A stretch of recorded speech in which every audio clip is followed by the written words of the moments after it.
Welcome back to the NAR Comic News Network, where the headlines are serious and the punchlines are even more serious. Our top story tonight: the United Pentecostal Coalition has made waves, yes, waves, as they've enthusiastically taken Old Testament applications to a brand new level. This week, they've issued a nationwide call to ministers everywhere to start building actual arks. That's right, folks. They're gathering timber, waterproofing with pitch, and sketching out blueprints based on precise cubits. Why? Because they say another great flood is on the way.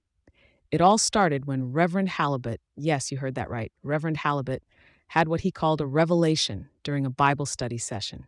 He reportedly held up a King James Bible, squinted at a particular passage, and said, "Folks, I don't just see a story here, I see a construction plan." And just like that, the United Pentecostal Coalition was off to the hardware store, carting out planks and loading up on nails as if preparing for a medieval carpentry competition. The initiative, which they're calling Project Noah's Ark 2.0, involves ministers in all 50 states, frantically hammering away in their garages and church parking lots. At last count, there were a staggering 728 arks currently under construction. Now, the organization has assured their followers that the size of the ark can vary according to ministerial budget and local flood projections. Reverend Halibut, however, insists on staying true to the original size, which he maintains was exactly 300 cubits by 50 cubits by 30 cubits. Though he recently admitted, "I still don't know what a cubit is, but if Noah could do it, I'm sure we'll figure it out." Naturally, the coalition has had to address one glaring question from bewildered citizens. Where, exactly, are they expecting this water to come from?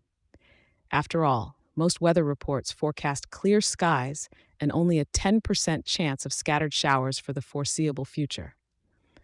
But Reverend Halibut remains unfazed. "Floods are like cats. They're sneaky, and they show up when you least expect them," he assured his congregation, prompting nervous nods and a few more fervent hammer strikes.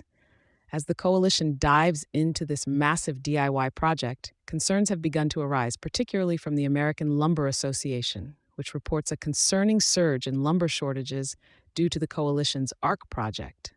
Meanwhile, Home Depot has issued a statement clarifying that no, Ark-building lumber is not eligible for a clergy discount, even if Reverend Halibut insists he's doing the Lord's work. Local authorities in several states have also become involved, issuing cease and desist letters after complaints that makeshift arks were blocking traffic. One Indiana town reported a 150-foot wooden structure complete with a pair of alpacas peeking out from the top deck.